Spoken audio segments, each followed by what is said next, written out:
So I have to go start off again. I'm not gonna drink this because I drank it earlier, then I realized my mic wasn't working, so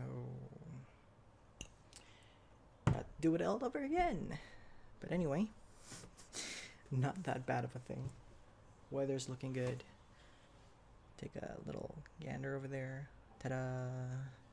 If it would just focus. It's great weather. I'm not sure if you can hear the birds chirping, but perfect. Also, I mentioned in the video that's not gonna exist because audio recording sucked, that I haven't shaved, and that's terrible, but I'm too lazy. Not really. I just kind of want to see how long it'll grow. Probably disgusting. And I also said that I drank lemonade earlier, and then I drank this, which I'm gonna do again. It's terrible for my voice before I'm doing this kind of stuff. Still gonna do it though. Coffee and milk. Wonderful. Anyway, Chapter 7. My dinner goes up in smoke. Word of the bathroom incident spread immediately. Wherever I went, campers pointed at me and murmured something about toilet water.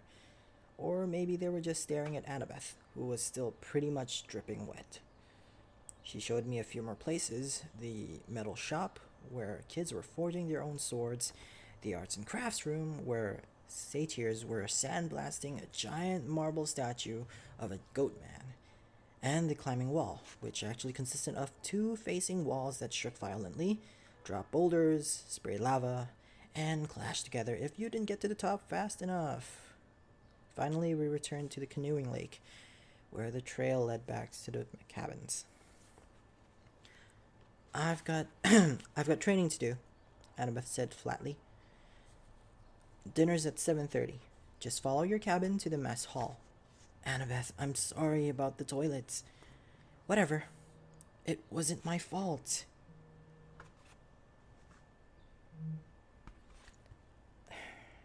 It wasn't my fault. She looked at me skeptically, and I realized it was my fault. I'd made water shoot out of the bathroom fixtures. I didn't understand how, but the toilets had responded to me. I had become one with the plumbing. You need to talk to the Oracle, Annabeth said. Who? Not who. What? The Oracle. I'll ask Chiron. I stared into the lake, wishing somebody would give me a straight answer for once. I wasn't expecting anybody. I wasn't expecting anybody to be looking back at me from the bottom. So my heart skipped a beat when I noticed two teenage girls sitting cross-legged at the base of the pier, about 20 feet below. They wore blue jeans and shimmering green t-shirts, and their brown hair floated close around their shoulders as minnows darted in and out. They smiled and waved as if I were a long-lost friend. I didn't know what else to do.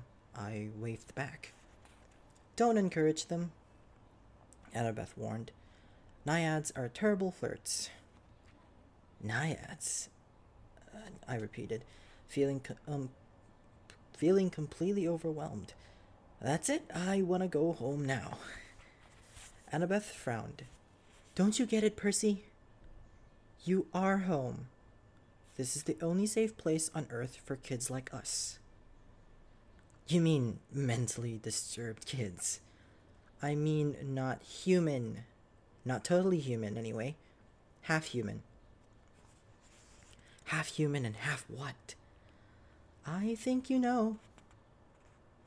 I didn't want to admit it, but I was afraid I did. I felt a tingling in my limbs, a sensation I sometimes felt when my mom talked about my dad. God, I said. Half God. Annabeth nodded. Your father isn't dead, Percy. He's one of the Olympians. That's crazy. Is it? What's the most common thing gods did as in the old stories? They ran around falling in love with humans and having kids with them. Do you think they've changed their habits in the last few millennia? But those are just.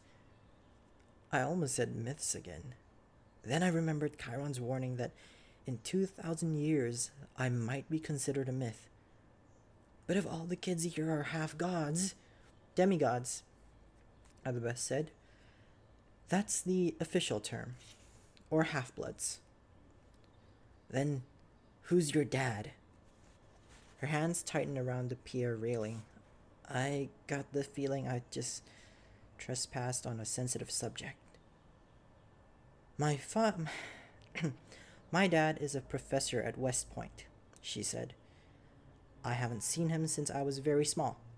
He teaches American history. He's human. What? You assumed it has to be a male god who finds a human female attractive? How sexist is that? Who's your mom, then? Cabin 6. Meaning? Annabeth straightened. Athena, goddess of wisdom and battle. Okay, I thought. Why not? And my dad? Undetermined, Annabeth said. Like I told you before.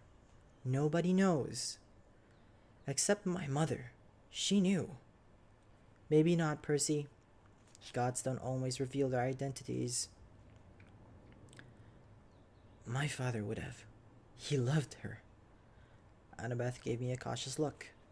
She didn't want to burst my bubble. Maybe you're right. Maybe he'll send a sign. That's the only way to know for sure. Your father has to send a sign claiming you as his son. Sometimes it happens. You mean sometimes it doesn't? Annabeth ran her palm along the rail. The gods are busy. They have a lot of kids, and they don't always... Well, sometimes they don't care about us, Percy. They ignore us. I thought about some of the kids I'd seen in the Hermes cabin. Teenagers who looked sullen and depressed, as if they were waiting for a call that would never come. I'd known kids like that at Yancey Academy, shuffled off to boarding school by rich parents who didn't have the time to deal with them. But gods should behave better. So, I'm stuck here, I said. That's it? For the rest of my life? It depends, Annabeth said. Some campers only stay the summer. If you're a child of Aphrodite or Demeter, you're probably not a real powerful force. The monsters might ignore you, so you can get by with a few months of summer training and live in the mortal world the rest of the year. But for some of us, it's too dangerous to leave. We're year-rounders. In the mortal world, we attract monsters. They sense us, they come to challenge us. Most of the time, they'll ignore us until we're old enough to cause trouble. About 10 or 11 years old. But after that, most demigods either make their way here or they get killed off. A few manage to survive in the outside world and become famous. Believe me, if I told you the names, you'd know them. Some don't even realize they're demigods. But very, very few are like that. So, monsters can't get in here? Annabeth shook her head. Not unless they're intentionally stalked in the woods, or especially summoned by somebody on the inside. Why would anybody want to summon a monster? Practice fights. Practical jokes. Practical jokes? The point is, the borders are sealed to keep mortals and monsters out. From the outside, mortals look into the valley and see nothing unusual. Just a strawberry farm. So, you're a year-rounder. Annabeth nodded. From under the collar of her t-shirt, she pulled a leather necklace with 5 clay beads of different colors. It was just like Luke's, except Annabeth's also had a big gold ring strung on it, like a college ring. I've been here since I was 7, she said. Every August, on the last day of summer session, you get a bead for surviving another year. I've been here longer than most of the counselors, and they're all in college. Why did you come here so young?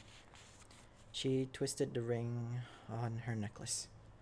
None of your business. Oh. I stood there for a minute in uncomfortable silence. So, I could just walk out of here right now if I wanted to. It would be suicide, but you could, with Mr. D's or Chiron's permission. But they wouldn't give permission until the end of the summer session unless you were granted a quest. But that hardly ever happens. The last time, her voice trailed off. I could tell from her tone that the last time hadn't gone well. Back in the sick room, I said, when you were feeding me that stuff. Ambrosia? Yeah, you asked me something about the summer solstice. Annabeth's shoulders tensed. So you do know something? Well, no. Back at my old school, I overheard Grover and Chiron talking about it. Grover mentioned the summer solstice. He said something like, we didn't have much time because of the deadline. What did that mean? She clenched her fists. I wish I knew. Chiron and the satyrs, they know. But they won't tell me. Something is wrong in Olympus. Something pretty major. Last time I was there, everything seemed so normal. You've been to Olympus? Some of us year-rounders, Luke and Clarice and I and a few others, we took a field trip during winter solstice. That's when the gods have their big annual council. But how did you... but how did you get there? The Long Island Railroad, of course. You get off at Penn Station, Empire State Building, special elevator to the 600th floor. She looked at me like she was sure I already knew this. You are a New Yorker, right? Oh, sure. As far as I knew, there were only 102 floors in the Empire State Building. But I decided not to point that out. Right after we visited, Annabeth continued, the weather got weird, as if the gods had started fighting a couple of times since I've overheard satyrs talking. The best I can figure out is that something important was stolen, and if it isn't returned by summer solstice, there's going to be trouble. When you came, I was hoping... Athena can get along with just about anybody, except for Ares. And, of course, she's got the rivalry with Poseidon. But, aside from that, I thought we could work together. I thought you might know something. I shook my head. I wished I could help her, but I felt too hungry and tired and mentally overloaded to ask any more questions. I've got to get a quest, Annabeth muttered to herself. I'm not too young. If they would just tell me the problem. I could smell barbecue smoke coming from somewhere nearby. Annabeth must have heard my stomach growl. She told me to go on. She'd catch me later. I left her on the pier, tracing her finger across the rail as if drawing a battle plan. Back at cabin 11, everybody was talking and horsing around, waiting for dinner. For the first time, I noticed that a lot of campers had similar features. Sharp noses, upturned eyebrows, mischievous smiles. They were the kind of kids that teachers would peg as troublemakers. Thankfully, nobody paid much attention to me as I walked over to my spot on the floor and plopped down with my minotaur horn. The counselor, Luke, came over. He had the Hermes family resemblance too. It was marred by that scar on his right cheek, but his smile was intact. Found you a sleeping bag, he said. And here, I stole you some toiletries from the camp store. I couldn't tell if he was kidding about the stealing part. I said, thanks. No problem. Luke sat next to me, pushed his back against the wall. Tough first day. I don't belong here, I said. I don't even believe in gods. Yeah, he said. That's how we all started. Once you start believing in them, it doesn't get any easier. Oh, it has bitterness. Yeah, he said. That's how we all started. Once you start believing in them, it doesn't get any easier. The bitterness in his voice surprised me, because Luke seemed like a pretty easygoing guy. He looked like he could handle just about anything. So, your dad is Hermes? He asked. I asked. He pulled a switch. He pulled a switchblade out of his back pocket, and for a second, I thought he was going to gut me. But he just scraped the mud off the sole of his sandal. Yeah, Hermes. The winged foot messenger guy. That's him. Messengers, medicine, travelers, merchants, thieves, anybody who uses the roads. That's why you're here. Enjoying Cabin 11's hospitality. Hermes isn't picky about who he sponsors. I figured Luke didn't mean to call me a nobody. He just had a lot on his mind. You ever met your dad? I asked. Once. I waited, thinking if he wanted to tell me, he'd tell me. Apparently he didn't. I wondered if the story had anything to do with how he got his scar. Luke looked up and managed a smile.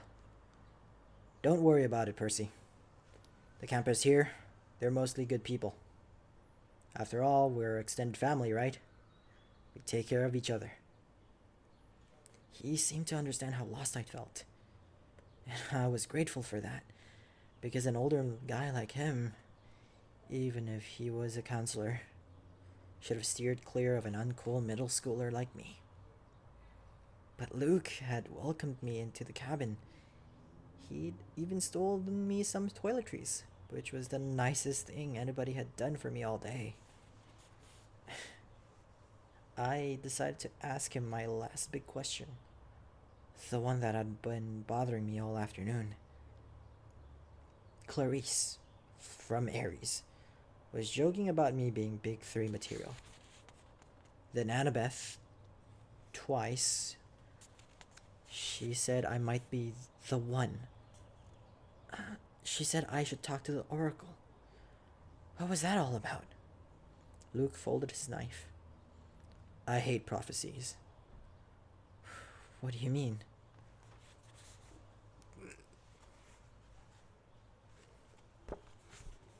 His face twitched around the scar. Let's just say I messed things up for everybody else. The last 2 years, ever since my trip to the Garden of the Hesperides. Oh my god. Hesperides? Hesperides. Oh, sorry guys. Give me a second here. Hesperides. His face twitched around the scar. Let's just say I messed things up for everybody else. The last 2 years, ever since my trip to the Garden of the Hesperides.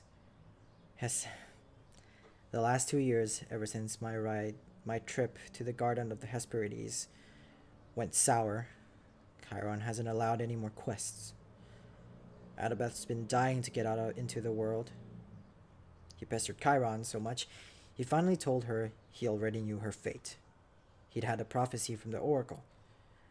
He wouldn't tell her the whole thing, but he said Annabeth wasn't destined to go on a quest yet. She had to wait until somebody special came to the camp.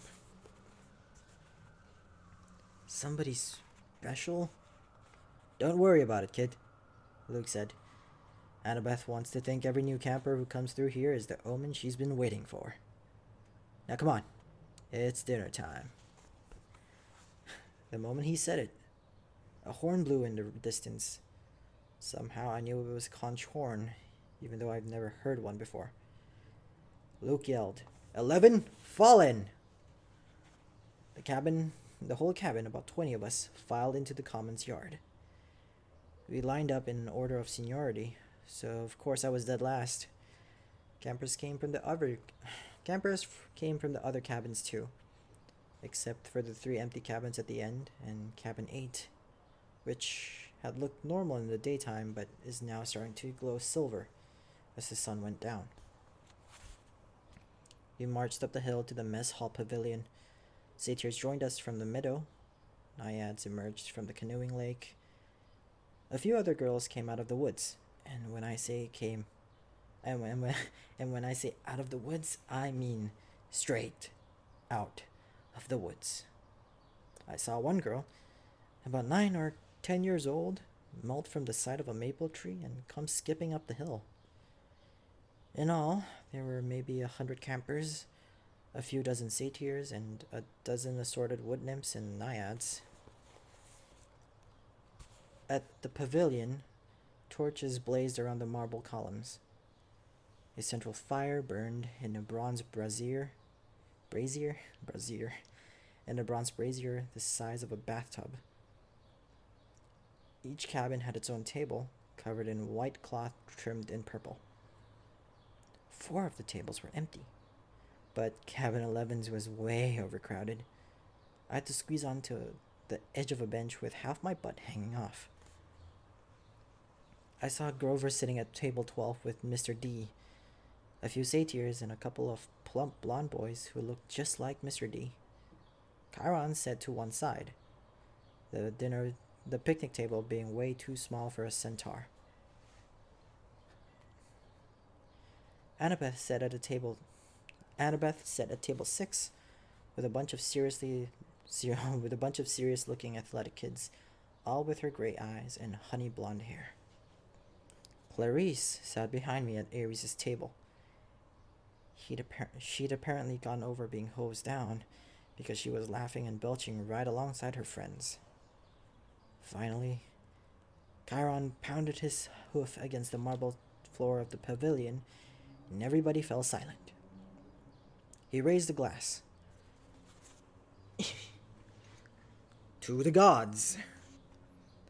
Everyone else raised their glasses. To the gods! Annabeth. Oh, why am I reading Annabeth? Annabeth! Wood nymphs came forward with platters of food. Grapes, apples, strawberries, cheese, fresh bread, and yes, barbecue. My glass was empty, but Luke said, "Speak to it, whatever you want." Non-alcoholic, of course. Oh, God. But Luke said, "Speak to it, whatever you want." Non-alcoholic, of course. I said, "Cherry Coke." The glass filled with sparkling caramel liquid. Then I had an idea. Blue cherry Coke. The soda turned a violent shade of cobalt. I took a cautious sip. Perfect. I drank a toast to my mother. She's not gone, I told myself. Not permanently, anyway. She's in the underworld. And if that's a real place, then someday... Here you go, Percy, Luke said, handing me a platter of smoked brisket. I loaded my plate and was about to take a big bite when I noticed everybody getting up, carrying their plates towards this fire in the center of the pavilion. I wondered if they were going for a dessert or something. "Come on," Luke said, and Luke told me. As I got closer, I saw that everyone was taking a portion of their meal and dropping it into the fire. The ripest strawberry, the juiciest slice of beef, the warmest, most buttery roll. Luke murmured in my ear, "Burnt offerings for the gods. They like the smell." You're kidding. His look warned me not to take this lightly, but I couldn't help wondering why an immortal, all-powerful being would like the smell of burning food. Luke approached the fire, bowed his head, and tossed in a cluster of fat grapes. Hermes. I was next. I wished I knew what God's name to say. Finally, I made a silent plea. "Whoever you are, tell me, please." I scraped a big slice of brisket into the flames. When I caught a whiff of the smoke, I didn't gag. It smelled nothing like burning food. It smelled of hot chocolate and fresh baked brownies. Before I was interrupted. When I caught a whiff of the smoke, I didn't gag. It smelled nothing like burning food. It smelled of hot chocolate and fresh baked brownies, hamburgers on the grill, and wildflowers, and 100 other good things that shouldn't have gone well together, but did. I could almost believe the gods could live off that smoke. When everybody had returned to their seats and finished eating their meals, Chiron pounded his hoof again for our attention. Mr. D got up with a huge sigh. Yes, I suppose I'd better say hello to all you brats. Well, hello. Our activities director, Chiron, says the next capture of the flag... I'm a little drunk there. Says the next capture of the flag is Friday. Cabin 5 presents... Cabin 5 presently holding the laurels. A bunch of ugly cheering rose from the Aries table. Personally, Mr. D continued, I couldn't care less. But congratulations. Also, I should tell you that we have a new camper today. Peter Johnson. Chiron murmured something. Percy Jackson. Mr. D corrected. That's right. Hurrah and all that. Now run along to your silly campfire. Go on. Everybody cheered. We all headed down toward the amphitheater, where Apollo's cabin led a sing-along. We sang camp songs about the gods, and ate s'mores, and joked around, and the funny thing was, I didn't feel that anyone was staring at me anymore. I felt that I was home. Later in the evening, when the sparks from the campfire were curling into a starry sky, the conch horn blew again, and we all filed back to our cabins. I didn't realize how exhausted I was until I collapsed on my borrowed sleeping bag. My fingers curled around the Minotaur's horn. I thought about my mom, but I had good thoughts. Her smile, the bedtime story she would read me when I was a kid, the way she would tell me not to let the bedbugs bite. When I closed my eyes, I fell asleep instantly. That was my first day at Camp Half-Blood. I wish I'd known how briefly I would get to enjoy my new home.